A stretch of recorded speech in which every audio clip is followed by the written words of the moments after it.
인생은 흔히 상실의 연속이라고 합니다. 우리가 태어나면서부터 무언가를 얻지만 결국 모든 것을 내려놓고 떠나야 하는 존재입니다. 믿음의 조상 아브라함에게 있어서 사라의 죽음은 단순한 배우자와의 이별이 아니었습니다. 그녀는 이 약속의 아들 이삭을 낳은 동역자였고 100년 가까운 세월을 함께한 믿음의 길벗이었습니다. 127세의 사라가 세상을 떠났을 때 아브라함은 헤브론에서 슬퍼하며 애통했습니다. 우리는 이 슬픔의 현장에서 아브라함이 어떻게 믿음의 본을 보였는지 세 가지 측면에서 살펴보고자 합니다. 첫째로 슬픔의 자리에서도 약속을 신뢰했습니다. 우리가 방금 읽은 본문 2절 후반을 보니까 아브라함은 사라를 위해 슬퍼하며 애통하였다고 기록하고 있습니다. 여기서 애통하다로 번역한 히브리어 사파드는 단순히 울음을 터뜨리는 것이 아니라 공개적으로 애도하며 가슴을 치는 고통스러운 과정을 의미합니다. 그러나 아브라함은 슬픔 속에만 머물지 않았습니다. 그는 곧바로 일어나서 헷 족속에게 나갔습니다. 그리고 자신을 나그네와 거류자라고 말합니다. 여기서 나그네와 거류자라고 한 것은 자신은 가나안 땅의 주인이 아니라 하나님의 약속을 따라 사는 순례자임을 고백하는 신학적인 선언인 것입니다. 천문학자 칼 세이건은 우주적 관점에서 인간을 창백한 푸른 점 위에 먼지와 같은 존재다, 그렇게 묘사를 했습니다. 그런데 신앙인의 시각은 다릅니다. 우리는 먼지 같지만 하나님의 약속을 품은 별과 같은 거예요. 별. 약속이 항상 있고 늘 반짝이고 있다는 거예요. 독일의 신학자 보네포는 나치 감옥 안에서 처형을 기다리면서 이렇게 말했습니다. 하나님은 우리에게 고통을 주시기도 하지만 그 고통을 능히 이길 수 있는 은혜도 함께 주신다. 성경 말씀대로 믿는 거예요. 자, 감당할 만한 시험을 주신다는 거예요. 믿음의 고백인 것입니다. 아브라함은 사랑하는 아내를 잃은 깊은 시련 속에서도 죽음이 끝이 아니라 하나님의 약속이 완성되는 과정임을 알고 있었습니다. 그는 슬픔을 회피하지 않았으나 그 슬픔이 자신의 정체성인 하나님의 약속을 덮지 못하게 했습니다. 여러분, 우리가 인생을 살다 보면 아브라함처럼 인생의 가장 소중한 것을 잃어버린 듯한 상실감을 겪게 될 때가 있습니다. 그러나 우리가 기억해야 할 것은 슬픔은 믿음의 끝이 아니라 약속을 더 깊이 붙들어야 할 시작점이라는 사실입니다. 우리는 이 땅의 나그네입니다. 이 땅이 전부가 아님을 기억할 때 우리는 비로소 슬픔을 넘어서는 위로를 경험할 수 있게 되는 것입니다. 그 어떤 상실감의 순간에도 약속의 하나님을 신뢰하시기 바랍니다. 둘째로 세상을 대할 때 품격 있는 정직함을 유지해야 합니다. 좀 길어요. 5절부터 16절 말씀 같이 교독하면서 읽겠습니다. 헷 족속이 아브라함에게 대답하여 이르되 내 주여 들으소서. 당신은 우리 가운데 있는 하나님이 세우신 지도자이시니 우리 멸실 중에서 좋은 것을 택하여 당신의 죽은 자를 전파하소서. 우리 중에서 말자 없으리이다. 아브라함이 일어나 그 땅 주민 헷 족속을 향하여 몸을 굽히고 그들에게 말하여 이르되 나로 나의 죽은 자를 내 앞에서 데려다가 장사하게 하니 당신들의 뜻일 텐데 내 말을 듣고 나를 위하여 소아랴 아들 헤브론에게 구하여 그가 그의 반머리에 있는 그의 막벨라 굴을 내게 주도록 하되 충분한 대가를 받고 그 굴을 내게 주어 당신들 중에서 매장할 소유지가 되게 하기를 원하노라 하매 헤브론이 헷 족속 중에 앉아있더니 그와 헷 족속하고 후손의 헤브론 모든 자들에서 아브라함에게 대답하여 이르되 내 주여 그리 마시고 내 말을 들으소서. 내가 그 밭을 당신에게 드리고 그 속의 굴도 내가 당신에게 드리되 내가 내 동족 앞에서 당신에게 드리오니 당신의 죽은 자를 장사하소서. 아브라함이 이에 그 땅에서 살고서 그 땅의 백성이 듣는 데서 에브론에게 말하여 이르되 당신이 합당히 여기면 청하건대 내 말을 들으시오. 내가 그 밭값을 당신에게 주리니 당신은 내게서 받으시오. 내가 나의 죽은 자를 거기 장사하겠노라. 에브론이 아브라함에게 대답하여 이르되 내 주여 내 말을 들으소서. 땅값은 은 400세겔이나 그것이 나와 당신 사이에 무슨 문제가 되리이까. 당신의 죽은 자를 장사하소서. 아브라함이 에브론을 알았다. 에브론이 해쪽 소리 듣는 데서 말하기로 상인이 통하는 은 400세겔을 내가 에브론에게 주었더니. 거기까지 하면 본문을 보면 해족속이 아브라함을 우리 가운데 있는 하나님의 방백으로 지극히 예우를 했습니다.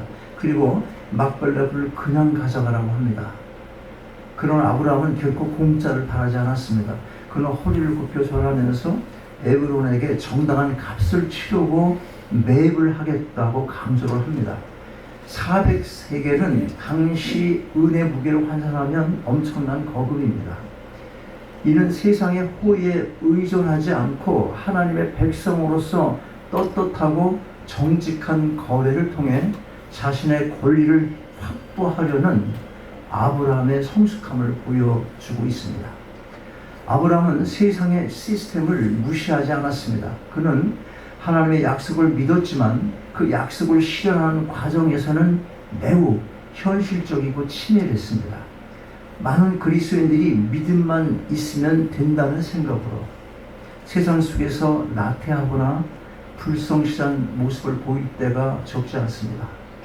그러나 아브라함은 달랐습니다. 그는 이방 땅에서도 가장 존경받는 사람이었고 그의 말 한마디와 행동 하나하나에 품격이 있었습니다. 이것이 바로 빛과 소금에 살는 것입니다. 여러분, 세상은 우리가 말하는 성경의 어떤 지식이나 어떤 교리보다 우리가 살아내는 일상의 정직함을 먼저 보는 것입니다. 직장에서, 가정에서, 그리고 우리 이웃들과의 관계에서 우리는 아브라함처럼 신뢰를 주고받는 사람이 되어야 할 것입니다. 믿음은 비상식적인 행동을 합리화하는 방패가 아니라 오히려 더 정직하고 더 책임 있는 삶의 근거가 되어야 하는 것입니다.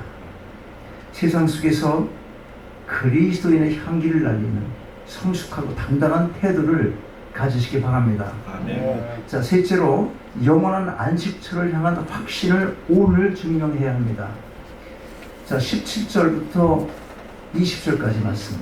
자, 같이 한번 읽어요. 17절부터 20절 시작. 마므레아 막벨라에 있는 에브론의 밭, 곧 그 밭과 거기에 속한 굴과 그 밭과 그 주위에 들린 모든 나무가 성문에 들어온 모든 해족속이 보는 데서 아브라함의 소유로 확정된지라.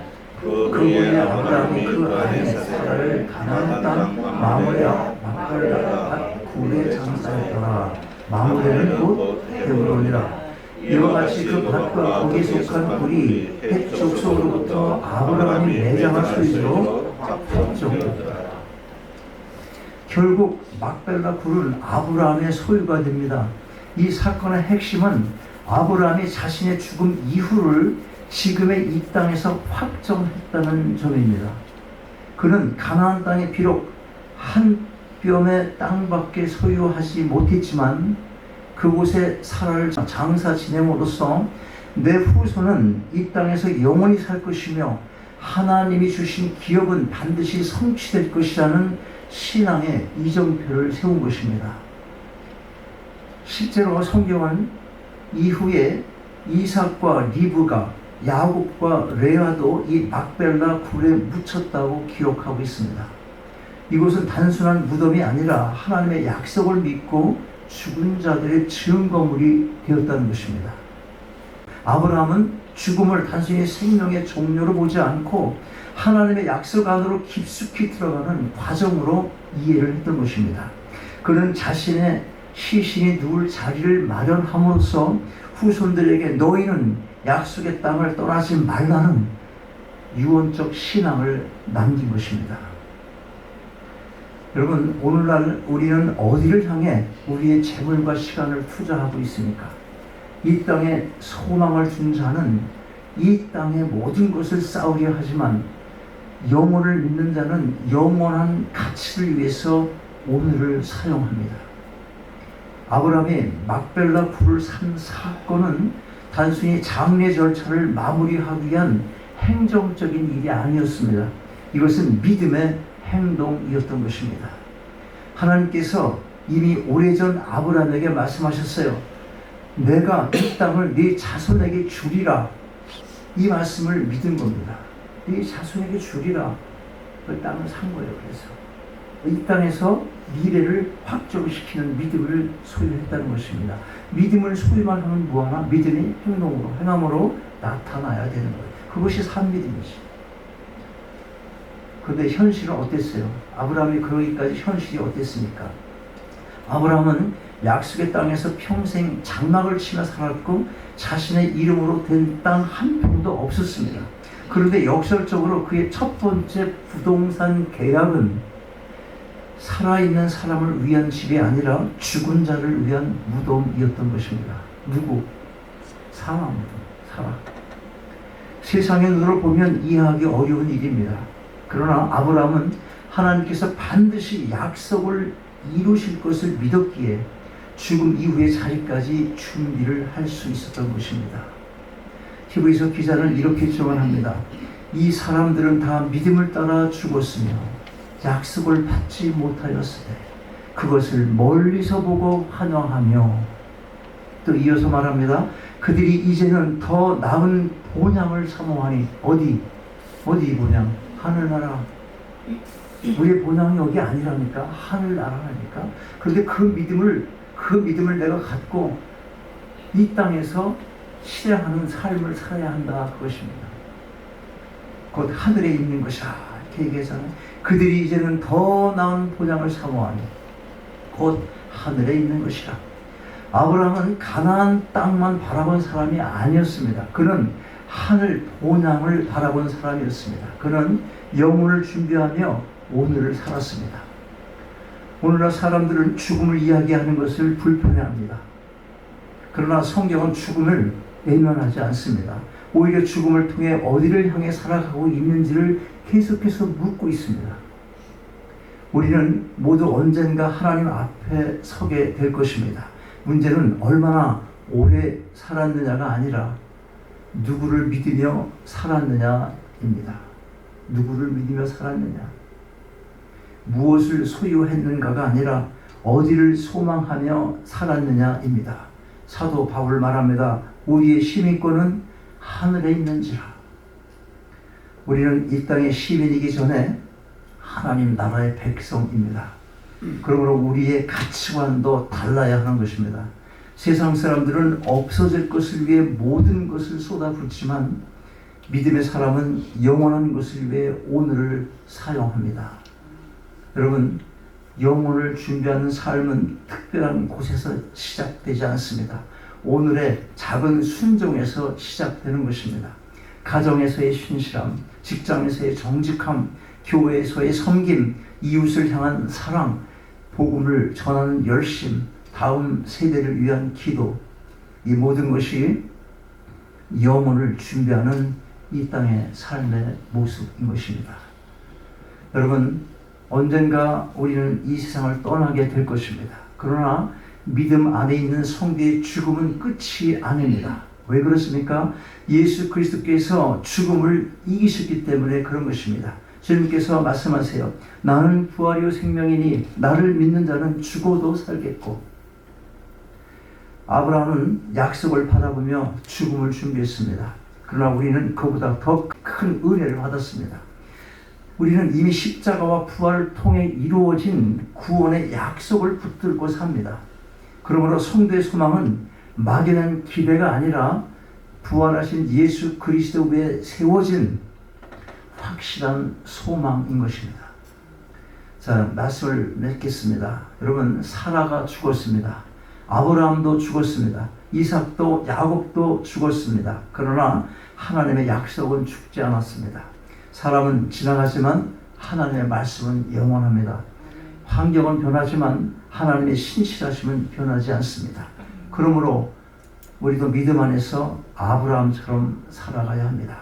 슬픔 가운데서도 약속을 붙드는 사람, 세상 속에서 정직과 품격으로 살아가는 사람, 그리고 영원한 본향을 바라보며 오늘을 준비하는 사람이 되어야 할 것입니다.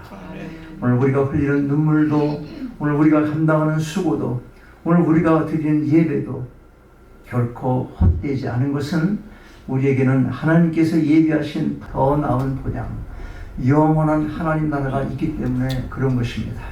여러분, 이 땅에서는 나그네로 살아가되 하늘의 시민답게 살아가십시오. 보이는 현실에 흔들리지 말고 보이지 않는 약속을 붙드십시오. 그리고 주님 앞에 서는 그날 잘하였도다 착하고 충성된 종아라는 칭찬을 듣는 여러분 모두가 다 되시기를 주님의 이름으로 축원합니다. 아멘. 아버지 하나님, 아브라함의 삶을 통해 우리가 이 세상을 어떤 자세로 살아야 할지 깨닫게 하시니 감사드립니다.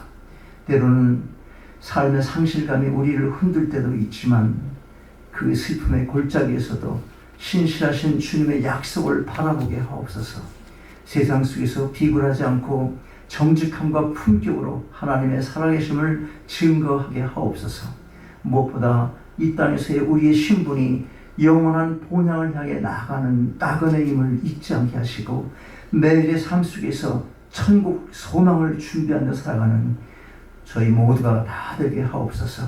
우리 주 예수 그리스도의 이름으로 기도하옵나이다. 아멘. 일어나셔서 함께 찬양하시겠습니다.